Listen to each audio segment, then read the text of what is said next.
రాగద్వేషవియుక్తైస్తు విషయానింద్రియైశ్చరన్ ఆత్మవశ్నైర్విధేయాత్మా ప్రసాదమధిగచ్చతి. పద అర్థం చూద్దాం రండి. రాగద్వేష వియుక్తై, ఆసక్తి రాగము ద్వేషము లేకుండా, విషయాన్ ఇంద్రియ విషయాలలో, ఇంద్రియై చరన్ ఇంద్రియాలతో సంచరిస్తూ వ్యవహరిస్తూ, ఆత్మవశ్యై స్వయం నియంత్రణతో, విధేయ ఆత్మ మనస్సును అదుపులో పెట్టుకున్నవాడు, ప్రసాదం శాంతి ఆనందం కృప, అధిగచ్చతి పొందుతాడు.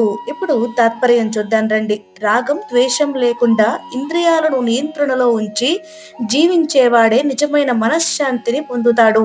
ఇప్పుడు సందర్భం చూద్దాం రండి. ఈ శ్లోకం 2వ అధ్యాయం 62, 63 శ్లోకాలలో చెప్పిన పతన చక్రానికి ప్రత్యామ్నాయం. కృష్ణుడు ముందుగా చెప్తాడు ధ్యానం, ఆసక్తి, కోరిక, కోపం అనేటువంటి చక్రం గురించి. తదుపరి కోపం, మోహం, స్మృతి భ్రమం, బుద్ధినాశనం, పతనం అనేటువంటి దాని గురించి వివరిస్తాడు. ఇప్పుడు ఈ శ్లోకంలో దీనికి పరిష్కారం ఇస్తున్నాడు. రాగం ద్వేషం లేకుండా ఇంద్రియ నియంత్రణతో జీవిస్తే మనసు పతనానికి దారి వెళ్ళదు, అది శాంతిని పొందుతుంది అని ఇక్కడ కృష్ణుడు వివరిస్తున్నాడు.